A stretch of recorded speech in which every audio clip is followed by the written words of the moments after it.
Emily of New Moon by L. M. Montgomery. Chapter 11. Ilsa.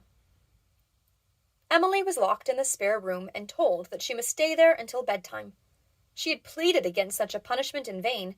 She had tried to give the Murray look, but it seemed that, in her case at any rate, it did not come at will.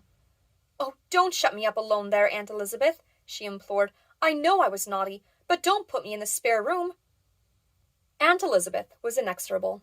She knew that it was a cruel thing to shut an oversensitive child like Emily in that gloomy room, but she thought she was doing her duty. She did not realize, and would not have for a moment believed, that she was really wreaking her own smothered resentment with Emily for her defeat and fright on the day of the threatened hair-cutting. Aunt Elizabeth believed she had been stampeded on that occasion by a chance family resemblance coming out under stress, and she was ashamed of it. The Murray pride had smarted under that humbling, and the smart ceased to annoy her only when she turned the key of the spare room on the white-faced culprit. Emily, looking very small and lost and lonely, her eyes full of such fear as should have no place in a child's eyes, shrank close against the door of the spare room. It was better that way. She could not imagine things behind her then, and the room was so big and dim that a dreadful number of things could be imagined in it. Its bigness and dimness filled her with a terror against which she could not strive. Ever since she could remember, she had had a horror of being shut up alone in semi-darkness. She was not frightened of twilight out of doors, but this shadowy walled gloom made of the spare room a place of dread. The window was hung with heavy dark green material, reinforced by drawn slat blinds. The big canopied bed, jutting out from the wall into the middle of the floor, was high and rigid, and curtained also with dark draperies. Anything might jump at her out of such a bed. What if some great black hand should suddenly reach out of it, reach right across the floor, and pluck at her? The walls, like those of the parlor, were adorned with pictures of departed relatives. There was such a large connection of dead Murrays. The glasses of their frames gave out weird reflections of the spectral threads of light struggling through the slat blinds. Worst of all, right across the room from her, high up on the top of the black wardrobe, was a huge, stuffed white Arctic owl, staring at her with uncanny eyes. Emily shrieked aloud when she saw it, and then cowered down in her corner, aghast at the sound she had made in the great, silent, echoing room. She wished that something would jump out of the bed and put an end to her. "I wonder what Aunt Elizabeth would feel like if I was found here dead," she thought vindictively. In spite of her fright, she began to dramatize it, and felt Aunt Elizabeth's remorse so keenly that she decided only to be unconscious and come back to life when everybody was sufficiently scared and penitent. But people had died in this room, dozens of them. According to Cousin Jimmy, it was a New Moon tradition that when any member of the family was near death, he or she was promptly removed to the spare room, to die amid surroundings of proper grandeur. Emily could see them dying in that terrible bed.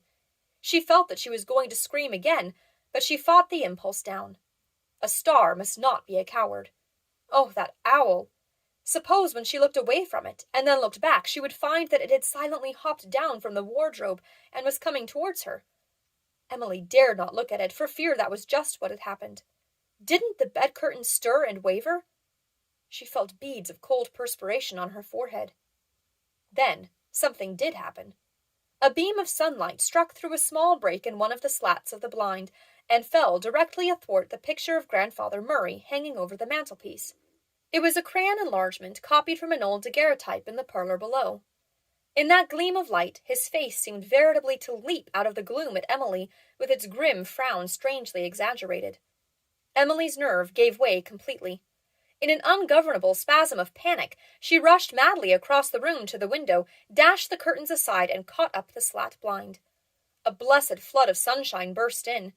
Outside was a wholesome, friendly, human world. And, of all wonders, there, leaning right against the window-sill, was a ladder. For a moment, Emily almost believed that a miracle had been worked for her escape. Cousin Jimmy had tripped that morning over the ladder, lying lost among the burdocks under the balm of Gileads behind the dairy. It was very rotten, and he decided it was time it was disposed of. He had shouldered it up against the house so that he would be sure to see it on his return from the hayfield. In less time than it takes to ride of it, Emily had got the window up, climbed out on the sill, and backed down the ladder. She was too intent on escaping from that horrible room to be conscious of the shakiness of the rotten rungs. When she reached the ground, she bolted through the balm of Gilead's and over the fence into Lofty John's bush, nor did she stop running till she reached the path by the brook. Then she paused for breath, exultant. She was full of a fearful joy with an elfin delight running through it. Sweet was the wind of freedom that was blowing over the ferns. She had escaped from the spare room and its ghosts. She had got the better of mean old Aunt Elizabeth.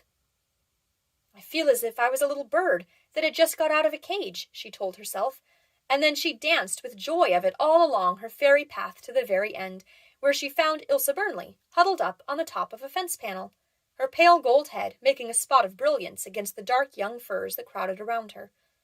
Emily had not seen her since that first day of school, and again she thought she had never seen or pretended anybody just like Ilse. "Well, Emily of New Moon," said Ilse, "where are you running to?" "I'm running away," said Emily frankly. "I was bad. At least, I was a little bad, and Aunt Elizabeth locked me in the spare room. I hadn't been bad enough for that. It wasn't fair. So I got out of the window and down the ladder." "You little cuss! I didn't think you'd gimp enough for that," said Ilse. Emily gasped. It seemed very dreadful to be called a little cuss, but Ilse had said it quite admiringly. "I don't think it was gimp," said Emily, too honest to take a compliment she didn't deserve. "I was too scared to stay in that room." "Well, where are you going now?" asked Ilse. "You'll have to go somewhere. You can't stay outdoors. There's a thunderstorm coming up." So there was. Emily did not like thunderstorms, and her conscience smote her. "Oh," she said, "do you suppose God is bringing up that storm to punish me because I've run away?" "No," said Ilse scornfully. "If there is any God, he wouldn't make such a fuss over nothing." "Oh, Ilse, don't you believe there is a God?" "I don't know. Father says there isn't, but in that case, how did things happen? Some days I believe there's a God, and some days I don't. You'd better come home with me. There's nobody there. I was so dodgastedly lonesome I took to the bush." Ilse sprang down and held out her sunburned paw to Emily. Emily took it, and they ran together over Lofty John's pasture to the old Burnley house, which looked like a huge grey cat, basking in the warm late sunshine that had not yet been swallowed up by the menacing thunderheads. Inside it was full of furniture that must have been quite splendid once, but the disorder was dreadful, and the dust lay thickly over everything. Nothing was in the right place, apparently, and Aunt Laura would certainly have fainted with horror if she had seen the kitchen. But it was a good place to play. You didn't have to be careful not to mess things up.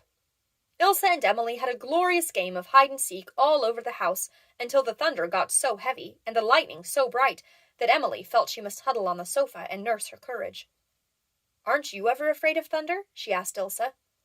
"No, I ain't afraid of anything except the devil," said Ilse. "I thought you didn't believe in the devil either. Rhoda said you didn't." "Oh, there's a devil all right, Father says. It's only God he doesn't believe in. And if there is a devil and no God to keep him in order, is it any wonder I'm scared of him? Look here, Emily Birdstar, I like you. Heaps. I've always liked you. I knew you'd soon be good and sick of that little white-livered lying sneak of a Rhoda Stewart. I never tell lies. Father told me once he'd kill me if he ever caught me telling a lie. I want you for my chum. I'd go to school regular if I could sit with you." "All right," said Emily offhandedly. No more sentimental Rhodian vows of eternal devotion for her. That phase was over. "And you'll tell me things. Nobody ever tells me things. And let me tell you things. I haven't anybody to tell things to," said Ilse. "And you won't be ashamed of me because my clothes are always queer, and because I don't believe in God?" "No. But if you knew Father's God, you'd believe in him." "I wouldn't. Besides, there's only one God, if there is any at all." "I don't know," said Emily perplexedly. "No, it can't be like that. Ellen Green's God isn't a bit like Father's, and neither is Aunt Elizabeth's. I don't think I'd like Aunt Elizabeth's, but he is a dignified God at least, and Ellen's isn't. And I'm sure Aunt Laura's is another one still. Nice and kind, but not wonderful like Father's." "Well, never mind. I don't like talking about God," said Ilse uncomfortably. "I do," said Emily. "I think God is a very interesting subject, and I'm going to pray for you, Ilse, that you can believe in Father's God." "Don't you dast," shouted Ilse, who for some mysterious reason did not like the idea. "I won't be prayed for." "Don't you ever pray yourself, Ilse?" "Oh, now and then, when I feel lonesome at night, or when I'm in a scrape. But I don't want anyone else to pray for me. If I catch you doing it, Emily Starr, I'll tear your eyes out. And don't you go sneaking and praying for me behind my back, either." "All right, I won't," said Emily sharply, mortified at the failure of her well-meant offer. "I'll pray for every single soul I know, but I'll leave you out." For a moment, Ilse looked as if she didn't like this either. Then she laughed and gave Emily a volcanic hug. "Well, anyway, please like me. Nobody likes me, you know." "Your father must like you, Ilse." "He doesn't," said Ilse positively. "Father doesn't care a hoot about me. I think there's times when he hates the sight of me. I wish he did like me, because he can be awful nice when he likes anyone. Do you know what I'm going to be when I grow up? I'm going to be an elocutionist."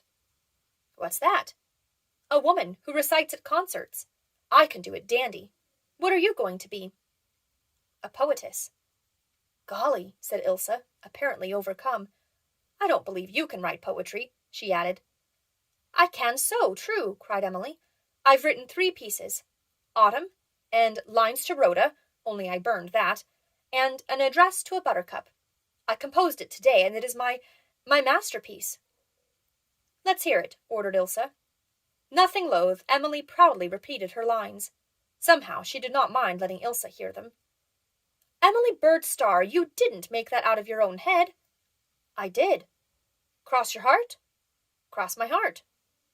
"Well," Ilse drew a long breath, "I guess you are a poetess, all right." It was a very proud moment for Emily, one of the great moments of life, in fact. Her world had conceded her standing. But now other things had to be thought of. The storm was over and the sun had set. It was twilight. It would soon be dark. She must get home and back into the spare room before her absence was discovered. It was dreadful to think of going back, but she must do it lest a worse thing come upon her at Aunt Elizabeth's hands. Just now, under the inspiration of Ilse's personality, she was full of Dutch courage. Besides, it would soon be her bedtime, and she would be let out. She trotted home through Lofty John's bush, that was full of the wandering, mysterious lamps of the fireflies, dodged cautiously through the balm of Gilead's, and stopped short in dismay. The ladder was gone. Emily went around to the kitchen door, feeling that she was going straight to her doom. But for once the way of the transgressor was made sinfully easy. Aunt Laura was alone in the kitchen. "Emily, dear, where on earth did you come from?" she exclaimed. "I was just going up to let you out. Elizabeth said I might. She's gone to prayer meeting." Aunt Laura did not say that she had tiptoed several times to the spare room door and had been racked with anxiety over the silence behind it. Was the child unconscious from fright? Not even while the thunderstorm was going on would relentless Elizabeth allow that door to be opened. And here was Miss Emily walking unconcernedly in out of the twilight after all this agony. For a moment even Aunt Laura was annoyed. But when she heard Emily's tale, her only feeling was thankfulness that Juliet's child had not broken her neck on that rotten ladder. Emily felt that she had got off better than she deserved. She knew Aunt Laura would keep the secret, and Aunt Laura let her give Saucy Sal a whole cupful of strippings, and gave her a big plummy cookie, and put her to bed with kisses. "You oughtn't to be so good to me, because I was bad today," Emily said, between delicious mouthfuls. "I suppose I disgraced the Murrays going barefoot." "If I were you, I'd hide my boots every time I went out of the gate," said Aunt Laura, "but I wouldn't forget to put them on before I came back. What Elizabeth doesn't know will never hurt her." Emily reflected over this until she had finished her cookie. Then she said, "That would be nice, but I don't mean to do it any more. I guess I must obey Aunt Elizabeth because she's the head of the family." "Where do you get such notions?" said Aunt Laura. "Out of my head. Aunt Laura, Ilse Burnley and I are going to be chums. I like her. I've always felt I'd like her if I had the chance. I don't believe I can ever love any girl again, but I like her." "Poor Ilse," said Aunt Laura, sighing. "Yes, her father doesn't like her. Isn't it dreadful?" said Emily. "Why doesn't he?" "He does, really. He only thinks he doesn't." "But why does he think it?" "You are too young to understand, Emily." Emily hated to be told she was too young to understand. She felt that she could understand perfectly well if only people would take the trouble to explain things to her and not be so mysterious. "I wish I could pray for her. It wouldn't be fair, though, when I know how she feels about it. But I've always asked God to bless all my friends, so she'll be in that, and maybe some good will come of it. Is golly a proper word to say, Aunt Laura?" "No, no." "I'm sorry for that," said Emily seriously, "because it's very striking."